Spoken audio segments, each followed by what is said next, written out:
Yeah, it's another great opportunity for our viewers who are viewing us across the world. And today we've got very special guests in our studio, the Azimio Kenya Alliance Minnesota chapter. Let me read it well. Azimio la Umoja One Kenya Alliance Minnesota chapter. They have visited our studios today, and they are going to tell us exactly why they are here and why they are supporting Azimio la Umoja Alliance. And we've got their chairman, Dr. John Makori, who is going to introduce his members. Dr. John Makori, go ahead, please. Thank you, Engineer Kebwato, for this wonderful moment. I think we have been here before to the KDR TV studio, and it's been a while since we were here, and we feel very privileged and happy to be with you at this particular moment. With me, I have a big group, but not all of them at the moment. We are actually a committee of almost 13 members. So you can see with the people I'm with right now, we have a few members. Some travel to the East Coast. We have some who have traveled back home, still doing the same job that we are doing. So without taking much time, I would like to introduce my members who came here today with me so that the viewers can get to know them before we move on. As you said, my name is Dr. John Makori. I'm the current chair of Azimio la Umoja One Kenya Alliance Minnesota chapter. Next to me here, I have Dr. Chris Omare. He's our able treasurer. When the time comes, I think he will speak. Next to him is our able Secretary General, Bwana Henry Momanyi. You can just wave to the viewers. And then I have one of our executive member, who is Ken Omuga. I think you can see him. With him also on the screen there is our organizing secretary, Yang Nyangweso. Mr. Yang Nyangweso, you can wave to the viewers. If you can, thank you so much. And then I have one member who is present here, our Azimio la Umoja One Kenya Alliance Minnesota chapter strategist. For some reason, I think he has some cold, but he's here with us, he's listening. He's Mr. Alvin Oyugi. He's with us presently, but maybe viewers cannot be able to see him. He's one of our able strategists currently. So that's the team I have here, but I have other members who are not present. I have our communication director, engineer George Bichage, who is not present. I have Oliver Anduru, who is also not present, who is our assistant secretary. And we have our sister Nila Nyamwamu, who is also as an executive member, who is not present with us today. But I know given an opportunity next time, they will be here too. So thank you so much. That is my team currently. And I can hand over to you so that we can start this interview. Thank you very much, Dr. John Makori. So what is the history of Azimio Minnesota, Bwana Chairman? Thank you. That's a very good question. Our journey as Azimio la Umoja One Kenya Alliance has come a long way. To be specific, we have started this journey for almost a decade right now, more than a decade. I think mostly we became very active since 2001. And then we were not called Azimio la Umoja as we are called today. Most members, we started as ODM members, mostly agitating for a better Kenya, for a new constitutional order in Kenya. And then as time went by, we identified somebody who was really fighting for this cause, who was fighting for our cause, who was fighting for a better Kenya. And we found that person to be Right Honorable Raila Amolo Odinga. So since then, we have been working very closely with him to make sure that we realize this objective of a fair and equitable and a fair and equitable Kenya. And we've watched him for a long time. We have worked with him for a long time, and we came to a conclusion that this is the man we need to work with to realize the Kenya that we want. So since 2001, we have really metamorphosized. From ODM, we came to COD. From COD, we came to NASA. And then finally, recently now, we have metamorphosized again to Azimio la Umoja One Kenya Alliance. So it's been a long journey. And what I can say is that we have been with Raila for a long time, especially in Minnesota. Raila has been here a couple of times with us. In fact, sometimes I say he has cried with us, he has laughed with us. He has visited in Minnesota. Even there was, I remember one time there was a winter storm where we actually put boots to go around churches and spreading the gospel of a better Kenya when Raila was present. So during those visits, we have chatted with him. And then now his message has resonated very well in Minnesota and around the world, and in particular in Kenya. That is why we believe that this particular moment, it is his time to be in State House, so that he can bring this Kenya to Canaan that we have been looking for. Thank you, Dr. Makori. Before we move on, I would like you to tell us exactly the previous support your organization has done to Kenya or in the electoral process in Kenya. Oh, very wonderful. In fact, we have been involved a lot. Just to mention a few. The last time during the last elections, we were very much on the ground. We have been mostly, I think we were in the upper eastern region and some places in Meru. Our presence was felt there. Our presence was felt in Luo Nyanza, as they call it. I always call it Nyanza, and the other part of, mostly the other part of Kisii. What we did last time, we really worked so hard with the clarion call of adopting a polling station. And actually, we made sure that we raised funds to make sure that we can secure some of the polling stations in Kisii region, some places in Luo Nyanza, and I think particular 1 or 2 places in eastern in Meru region. So our presence was really felt, and we raised some funds also to send back to the Secretariat, to Baba, so that we can see that this is achieved. What we did and what we might do different this time, we are looking to look at adopting a village. We want to make sure that we bring voters out to vote. So our agenda last time was adopting a polling station to protect our votes. But we have realized we cannot only protect our votes, we have to get these voters to come out. We really need a large turnout this time around. These elections might be very close, who knows. But as far as we know, we are headed for a 70+ win. But this time we want to make sure that all these people come out and vote. So we are currently supporting some of our Azimio candidates on the ground. As much as we are working what we call Adopt a Village, where we will be mobilizing voters to come out and vote. And actually we did that. I think my colleagues will also talk about it, what we were involved in the Diaspora registration. I think some of my colleagues will talk about it. So we will be sharing a lot with our viewers on some of the activities we have been doing. Thank you so much. Thank you very much, Dr. John. Now let's now focus on a different angle and see exactly how the Azimio is going to take in the next steps, or the few steps they are actually going to take to ensure that they help or support their candidate or candidates back in Kenya, because we are talking of MCAs up to the president. So I would like Bwana Ken to tell us exactly, give us a perspective, a near perspective on what he actually expects in the forthcoming general election. So, Bwana Ken, we know you are live from Rochester, Minnesota. So, can you please take the seat and tell us exactly what's your expectation, or what is going to happen in the forthcoming general election in Kenya? Bwana Ken. Thank you very much. Thank you very much, Bwana Kibwato. This is very important. The forthcoming election is very, very important to us as diasporans and even the Kenyans on the ground, because this is the time to bring our country back where Kenyans want it to be.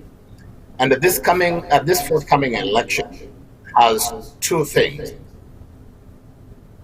You know, it's time to revive the economy of our country. So so this is what Baba calling the third liberation. So we are really looking to liberate our country from where it is now, to bring it to where Kenyans want. So now what we are doing to make sure that this forthcoming election is going the way the Kenyans want it is, especially us from the diaspora, we be either financial support or being on the ground we are trying our best to make sure that our people on the ground understand the same as we all understand that this is a very critical moment, a very critical time of our country. So we are rallying our people in the villages. As our chair said, we even have people from diaspora on the ground right now as we speak, sensitizing our people about this forthcoming election. We are talking to the people in the village as we are planning to adopt the village. And we are not only going to adopt one village, we are going to adopt villages, making sure that people come out to vote so that we can have this change we want. So, and this change can only come if we elect His Excellency, the Prime Minister, Raila Amolo Odinga. So that is where our support is, because we believe that the other side will not give Kenyans what they want. Because Baba has shown from before that he really cares for this country, Kenya, we are talking about. And so this is the time that he will take steer this country to where we want it. Thank you. Thank you very much, Bwana Ken Omuga. And now let me get a question to Dr. Chris Omare. Dr. Chris Omare, you know, the diaspora has had several issues, especially on voting. If I can give you a brief history or in perspective, is that I remember from the year 2007, we really yearned to vote. We didn't manage actually to vote. We were promised after the promulgation of the Constitution in 2010 that we were going to vote. But in 2013, we never voted. Then come 2017, we never voted. Right now, a few consulate or embassies across the globe were allowed. Not across the globe, let me put it very clear. It's not across the globe. It's only in Europe and in America where we were actually allowed to vote. Not sure about the one in Asia, but we'll try to get more information about that. And what I can also tell you that we even took the Kenyan government to court. I was part of that team, which actually took the government of Kenya up to the Supreme Court. Government of Kenya plus IEBC up to the Supreme Court. So tell us exactly right now what diaspora voter registration and the concerns which were actually raised when this exercise were going on. Thank you, Bwana Kebwato. I think we have been here, as my chair said before, we have been here several times, and we're glad that you're hosting us tonight. So, first of all, thank you very much. And you've given a snapshot or history of what has been going on. You know, before, like in the Minnesota region, or diaspora was perceived as an opposition zone. So whichever government that came in was having a second thought about giving the people of diaspora that full platform to do any influence back home. So you remember when Uhuru and Ruto came to power, we were promised we were gonna have us vote from here. But for some reason, they perceived us as people who are not friendly to them. So they could say that in paper, they could pass those rules and laws that allow us to vote, but to bring them to practice, it was never done. We are glad that when Baba and Uhuru got into a handshake, now we saw this thing coming into realization. And we are glad, even though it came and there are challenges, but we are glad now, for the first time, we people in the diaspora, we're going to vote. That's a plus. You know, you have asked what some of the challenges that we are facing on this issue is. You know, the registration was given to us for a very short period of time.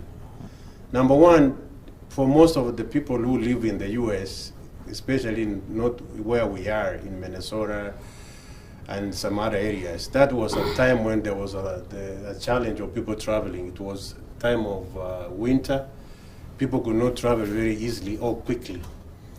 Number two, where they assigned this, because when I was talking to the lady who was in charge in Washington about why was it designed that we have to go to Washington, we have to go to New York, or we have to go to LA. And when we check the facts, the majority of the Kenyans do not live there. So you don't expect to register a large number of people where there are no people. So they did, that is good, it's a plus, but next time we're asking that when they want to do this exercise, they should involve the people on the ground so that we can be able to share, or they can, you know, I'm sure they know where the majority of the Kenyans live. The embassy here in Washington knows. Even the government of Kenya, they track us and they know where we live. So for this time, I think they missed it, but we're glad they started it. Next time, we will ask them to involve the people who are living in the diaspora, and we can be able to organize together so that we're able to get large numbers. And we know when we ask people to travel to a certain city, we have tens of thousands of Kenyans who live all over the US. It's not going to be convenient for everybody to go to Washington or to LA. And, you know, it's still like Minnesota, where there are a lot of Kenyans, it's very easy to accommodate your brother, your sister in your house. But in Washington, it's scarce. People don't live there. So that can be overcome if we move this around. The consulate should be, for example, in Minnesota and Dallas, where the majority of the Kenyans. And I think we will do better next time. Thank you very much, Dr. Chris Omare. And now, you've stated clearly how voter mobilization it can actually be done in several cities, and you bringing, hosting the guys who enlist people to vote or as voters.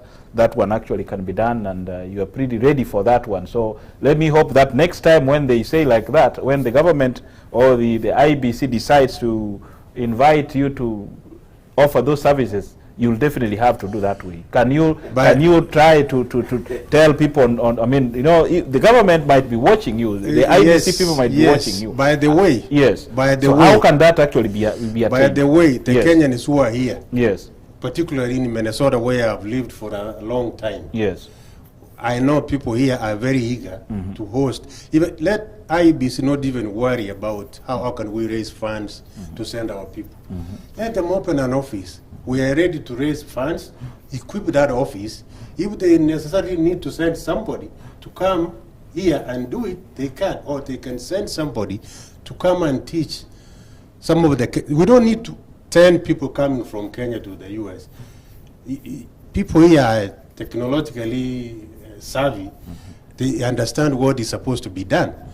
So the issue of us hosting them, if they're listening, we are very ready. You remember when I was in Washington, and I remember I featured from the embassy, US embassy, with my chair. We went to Washington ahead of time. We wanted to do the best we could. We contacted some of our friends in Washington, and they opened houses for people, those who own houses, like Ogora, Dr. Ogora was one of them. They opened their houses and they said, whenever you want to come, this is only what we can do as patriotic Kenyans. If we are going to host our people, even if they are 10, 20, within a day or two, it's not going to cost much. I can be able to offer that as a sacrifice to my country. So anybody who's listening, whether it's from Kenya, whether it's from any other part, we are ready to host them, we are ready to finance, and we are ready to take care of whatever needs they want. Thank you very much. Dr. Chris, before I leave you, there is a concerned Kenyan who has written a message on our site right now. He said he spent $2,000 to go to Washington, D.C. to register as a voter. What do you say about that?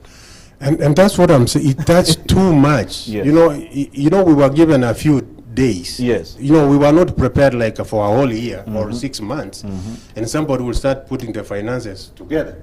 We are told within a month you have to go to a certain location. Maybe you have never been there. Yes. So somebody is struggling. He cannot even make the right choices. Maybe if that person we could have been given enough time and mobilized and guided them, that much could have not been spent. Because simply we could have gotten a ticket from here to DC. From the airport to the embassy is less than 10 minutes. So if you can book a ticket in the morning, you go to the airport, you fly to Washington, you can go to registration to the embassy, which was, at that time, there were not very many people. So within that month, 1 month, if people were programmed correctly, they are told, this is the time you need to come in, you can come, register and go. It could not cost that, because he didn't know, maybe she didn't know, they went there, they said they want to stay there maybe 2 days, 3 days. It was not necessary. You could go there for a day and come back. So thank you. So thank you, Dr. Makori. Do you have something to say about it? I just wanted to add that, because having been on the ground actually with my treasurer at Washington DC and watched how the registration was going, I came to realize that this is why the IBC should listen to the people in the diaspora here. Myself, I paid a ticket of almost 500 to go there. Thank God that I had somebody who was hosting me there. If I could have booked a hotel, so it could have been to those thousands of dollars you are talking about. Yes. This thing can be simplified. Let the IBC do this registration as an ongoing exercise. Yes. If you go there to get your passport, when you get your passport, you do your voter registration at the same time. If you go to Washington, when you're going to get your Kenyan national ID, when you are doing the fingerprinting of your Kenyan national ID, let them have that process also include the voter registration. And that will help. And then on top of it, we used to have, I think that time I wanted to remember who was the ambassador then. They used to move around the states. They came to Minnesota, they came I think to Dallas one time, where they could do they could register the Kenyan national ID. They could register Kenyans so that the Kenyans can take the Kenyan national IDs. During that time, if they can be coming around as they used to do to the various states, when they register people for their Kenyan national IDs, they can be doing the voter registration at the same time. And these are some of the things we might work with the IBC, work with the Kenyan government, so that we can improve and tell them how it can be effective in the diaspora. Thank you so much. Thank you very much. Thank you very much, Dr. John. Now, I want to ask my closest neighbor here. Is called Bwana Henry Momanyi. How can you, or how will you influence people back on the ground in Kenya to vote to a particular candidate? Give us your own analysis, or give us your own view, or give us your own way of telling people to vote to a particular candidate. Okay. Go ahead. Thank you so much, Mr. Kibwato, for this opportunity once again, and my other fellow teammates here. First and foremost, I want to thank you all for your sacrifices that you have endured all along, supporting this Azimio la Umoja, One Kenya Alliance in Minnesota. And I want to state that as your Secretary General, the state of the union is very good. We have made some strides. Back home, we have our candidates who are learning from Diaspora, ranging from the MCS, Women Rep, for example, in Mira County. We have our candidate for Women Rep, Dr. Chuti Wanyama.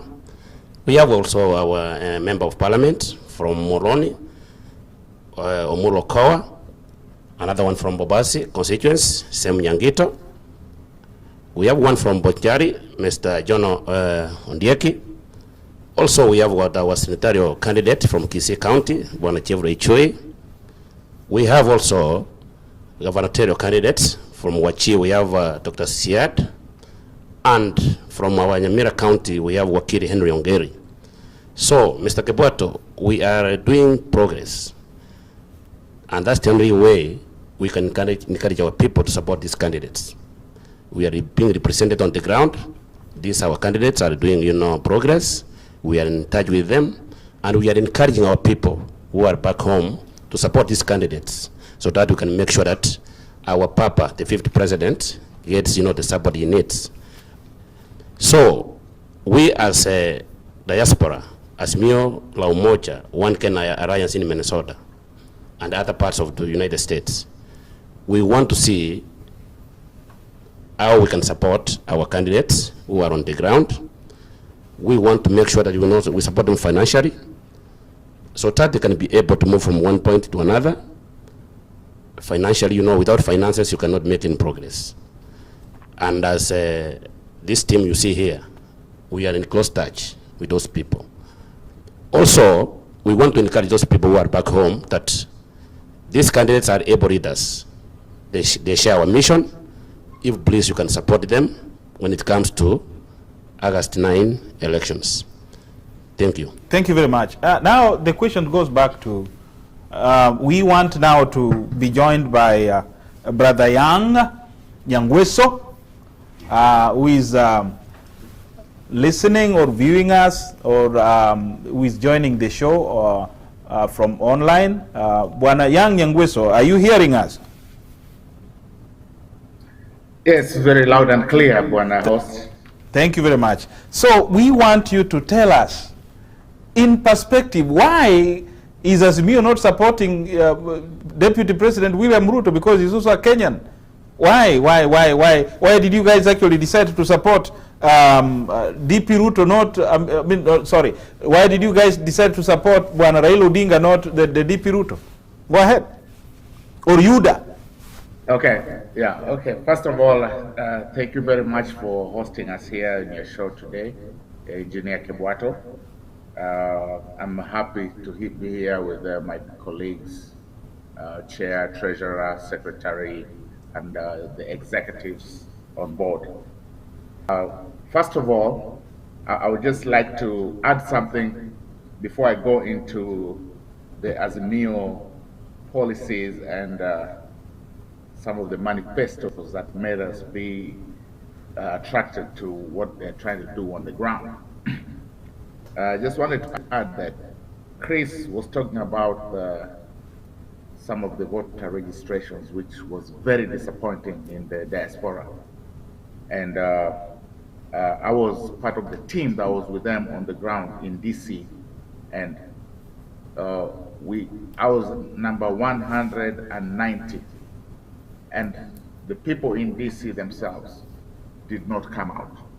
So that is one thing that the government and IEBC has to really approach for the near future. Our IEBC can go to every state and make sure they register, as one chairman just said. Second, now I'll go back to why we love the Azimio Manifesto. I would like to tell you guys that we've done an analysis on the 10-point agenda that Baba put down. The first one being Inua Jamii. I won't really go down in details, but this one actually starts by empowering the people from the ground. The second one is the Baba Care, which is trying to bring the health care, which is going to work for everybody, whether employed or not, whether you have insurance or not. So this insurance is going to cover all Kenyans. Kazi kwa wote,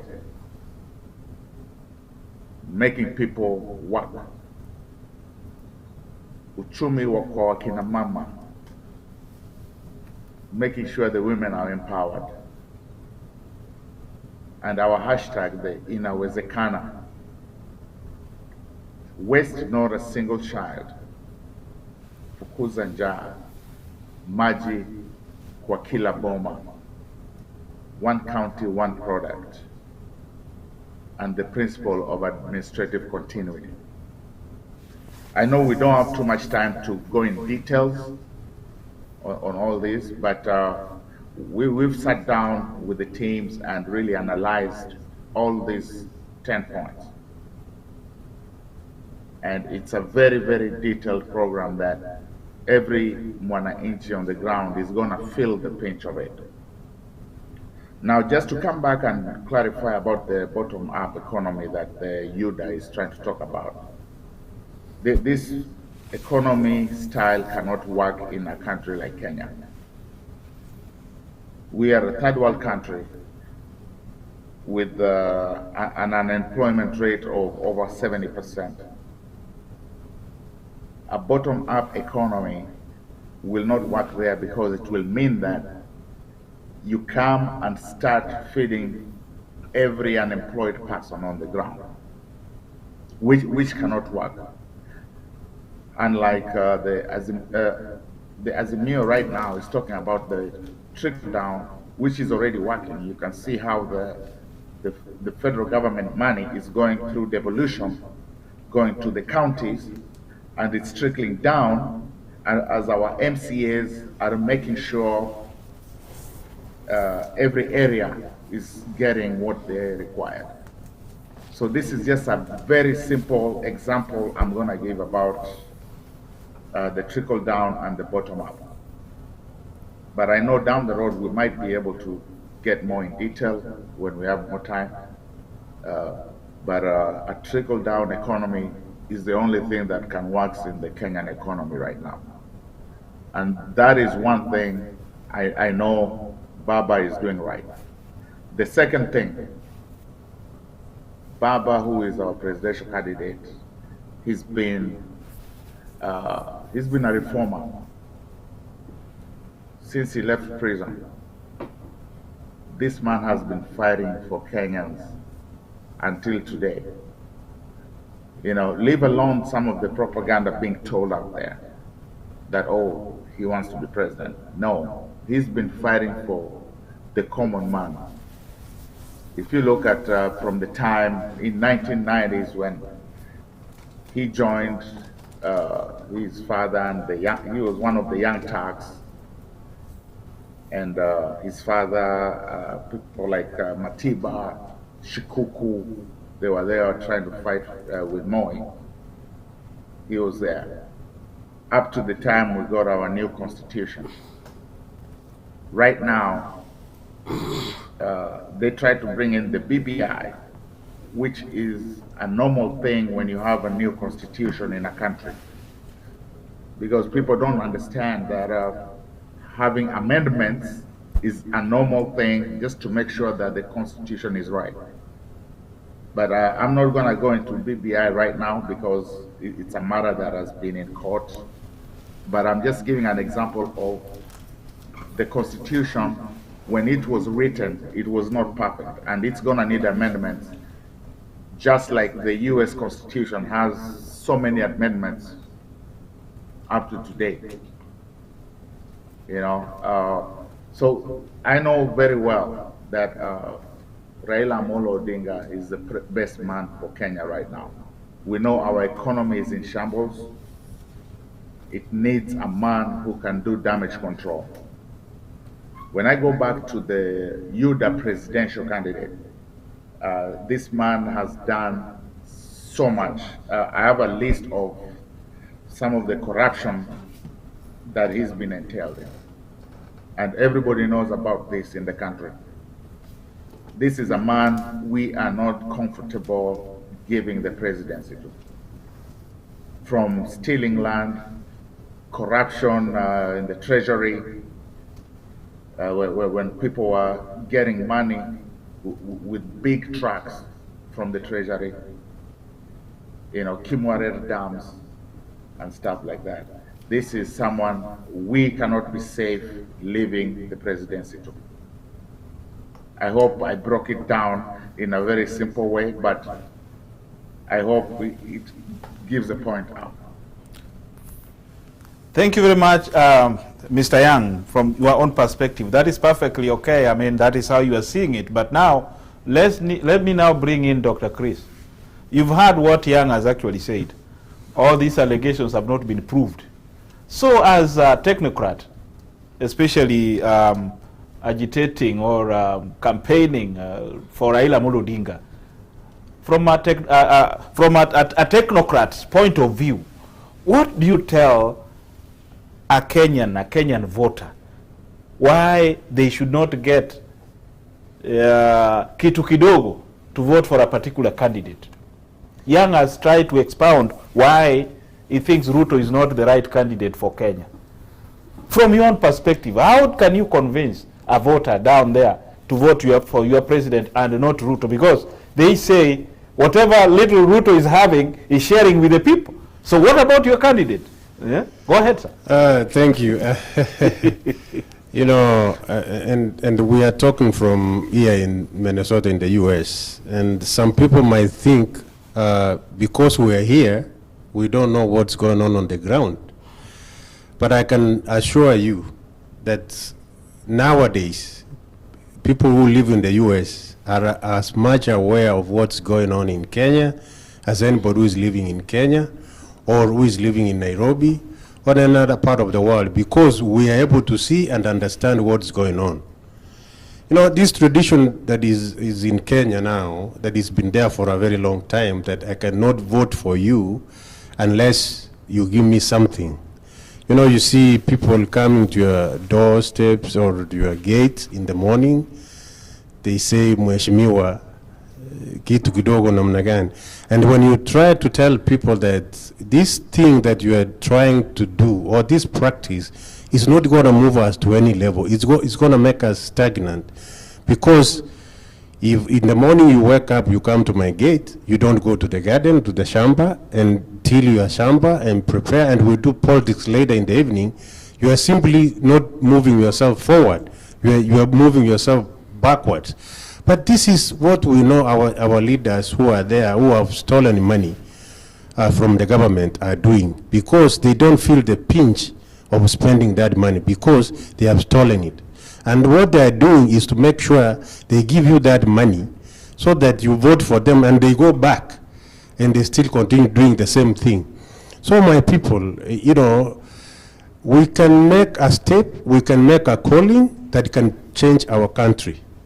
And that's sacrifice.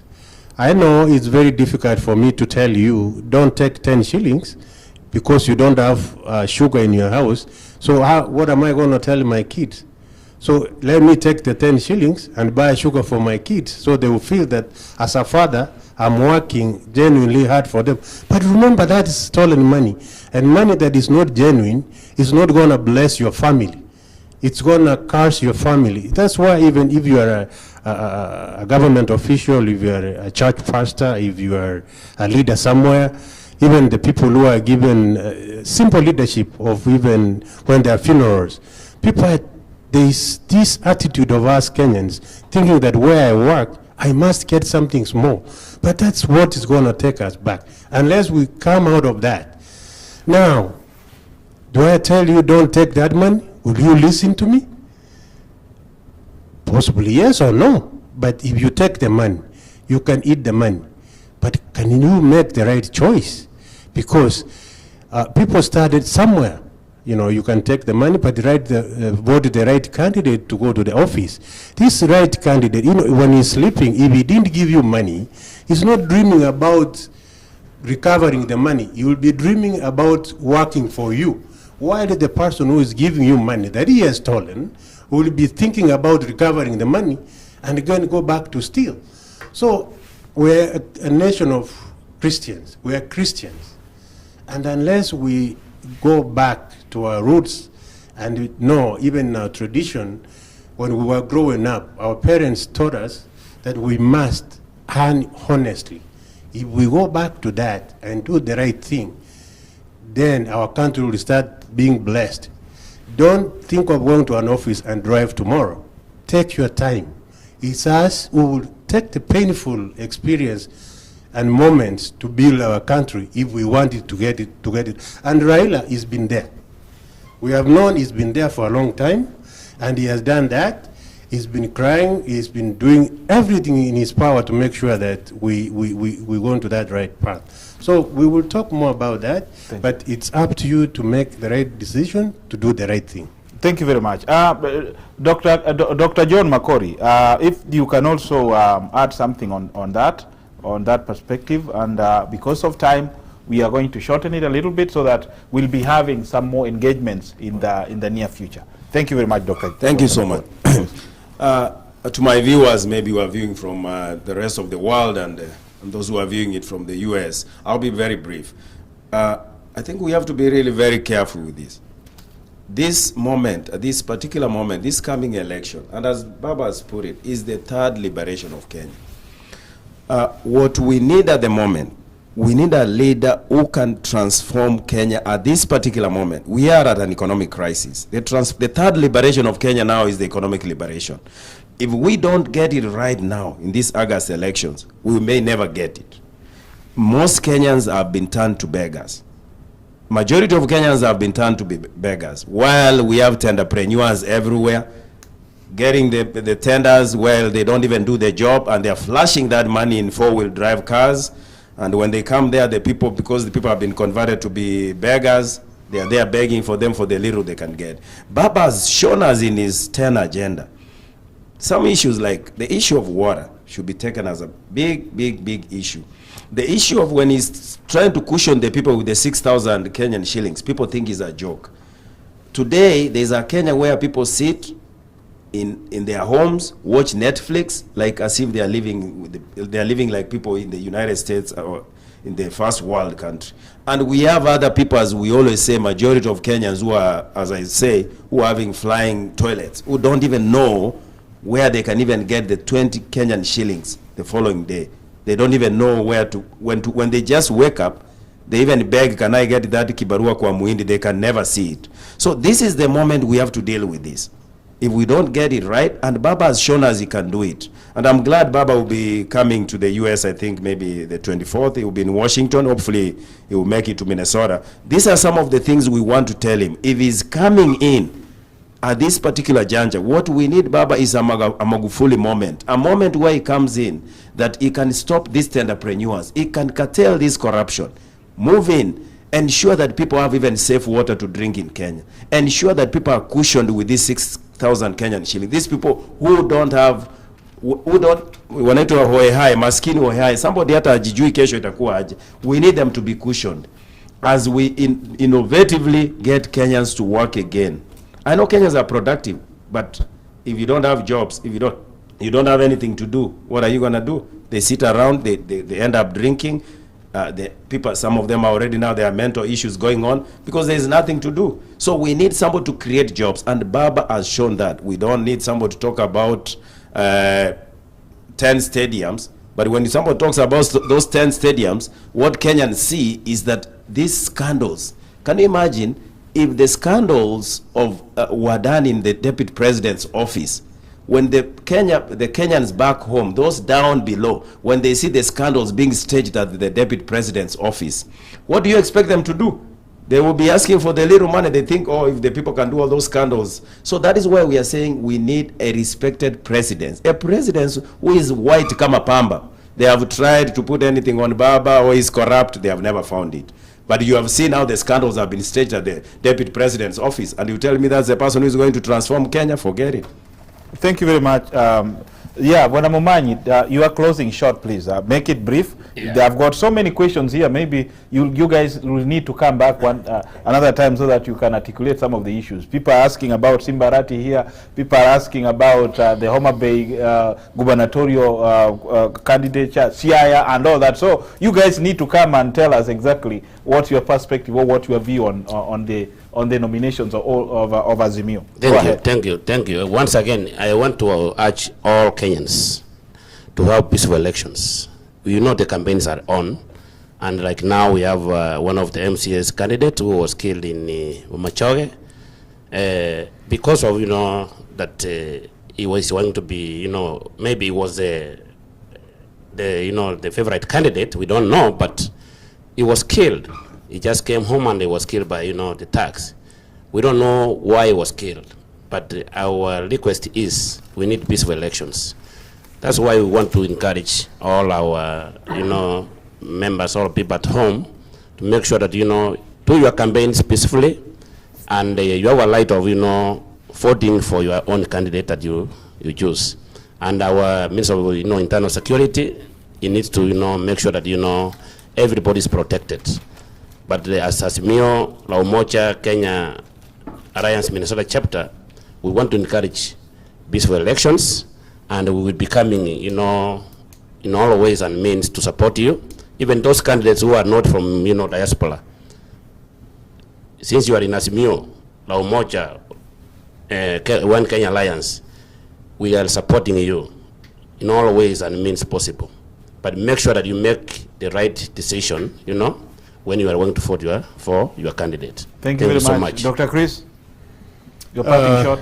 Thank you. I think this is a beginning. We launched 2 weeks ago, and now we have come to your studio for the first time.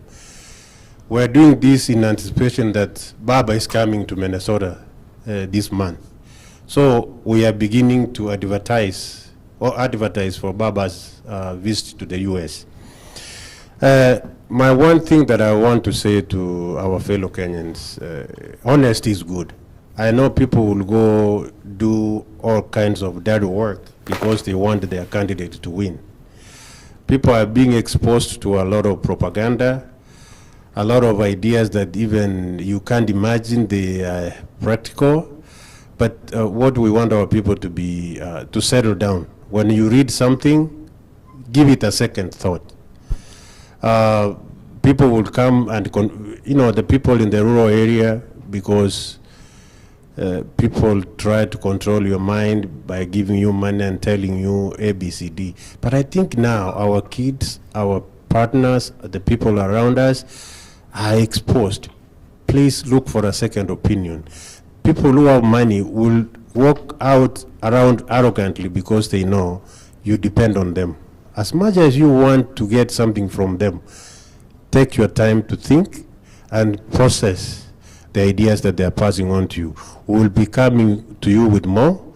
We want our people to be motivated to go and vote.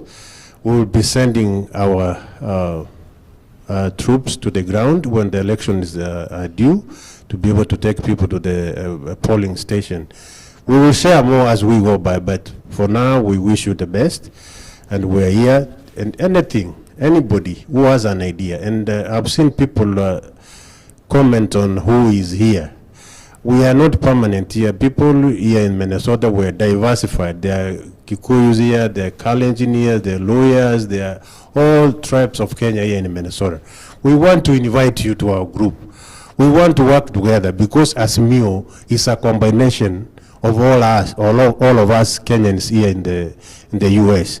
So feel free, those who are in UDA, we ask you to reconsider because you know you are presenting to the people. As much as you want to represent him to us, the difference between the gentleman and Raila is day and night.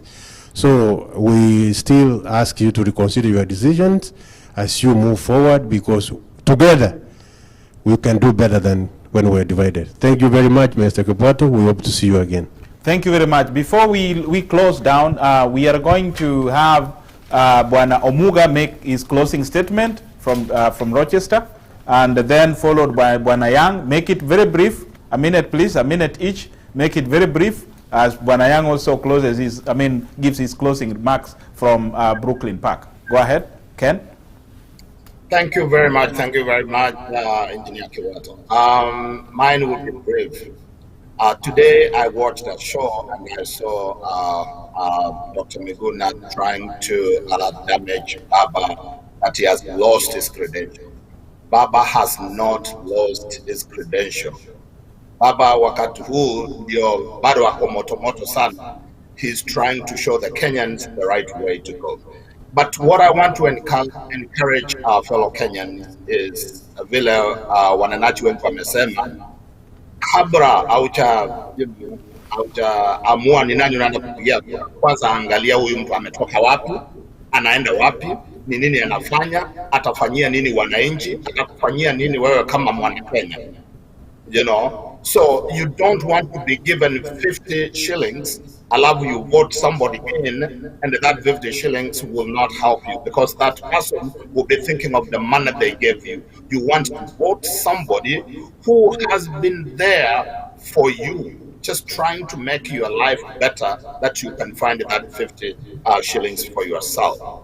Tunataka tutafute hiyo shilingi 50, sio kupatiwa na mtu alafu kesho hauna. Tunataka utipatiwe mwenyewe when you getting that money every time. So we want a better Kenya, and the better Kenya will only come na Baba. So please, this propaganda of UDA, ati tunaanzia mashinani, ati mama mboga, mwana boda boda. How do you get to mwana boda boda before you fix the economy of the country up there? First of all, we want to fix the country. We want to liberate the economy of this country before the money goes down to mama mboga na boda boda. So please, think before you make that decision of voting, and Baba is the way. Thank you very much. Banayang? Yes, thank you, Bwana Host. What I would like to tell our wananchi on the ground is think in the future. Don't think of what you're being given right now, these 50 shillings you're being given right now, because tomorrow you'll be angry again. Make the right choice. Let Baba come into office and let him fix this problem. And down the road, you will see the difference. We know most of the time people back home might not know how economics work. I mean, big economies like the US. Some of us in diaspora, we see how the systems work, and we know how it can help everybody.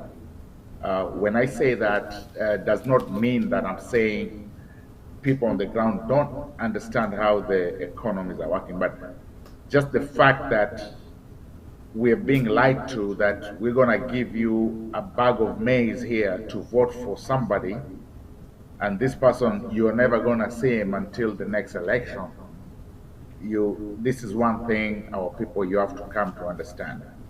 Some of us diasporans, we see how the systems work here, and when you elect somebody, he takes your agenda up there and makes sure that everybody feels the difference of what is needed. So please, vote right, think right. If somebody gives you money, take it, go eat some food, but don't sell your vote. The vote is what you got. Thank you. Thank you very much. Dr. Makori, do you have anything burning you because of the time? Make it 1 minute, please. Thank you so much.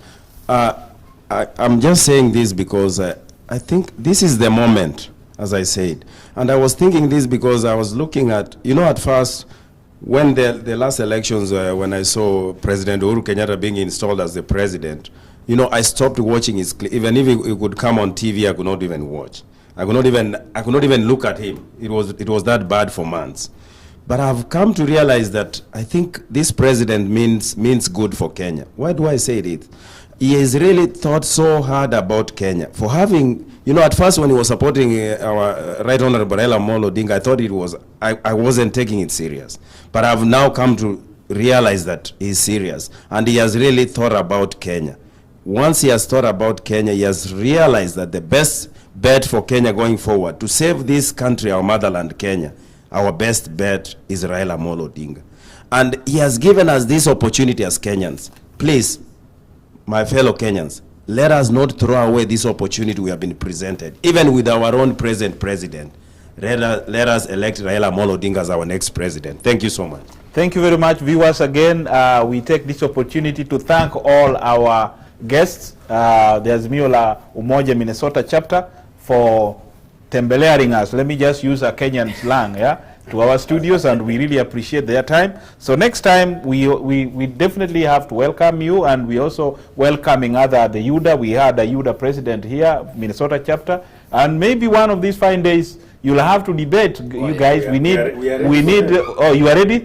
I thought you were scared of UDA. We are ready. You are very ready. Yes. So whoever is actually out there, the UDA guys, the Azimio la Umoja team is here, and then we'll definitely have to arrange for a nice debate. We are also planning to have the presidential debate through KDR TV. So subscribe, follow our page, and ensure that you get more information, you get insights on what the diaspora and people back in Kenya are actually talking about. Coming Sunday, we'll be having Dr. Ndi Dr. Ndi is the chief strategist for UDA. So he'll be telling us more about the bottoms-up approach, why they are talking about the bottoms-up approach. And also we are also here to confirm Professor Makau Mutua from the Azimio perspective on how the 10-point agenda, Raila Amolo Odinga, the Right Honorable Raila Amolo Odinga, the former Prime Minister, is having or is putting forward for Kenyans. So be glued all the time. May God bless you. Till next time, my name is Engineer Omweri Kebwato from Minneapolis. Thank you very much. Thank you very much. Thank you very much.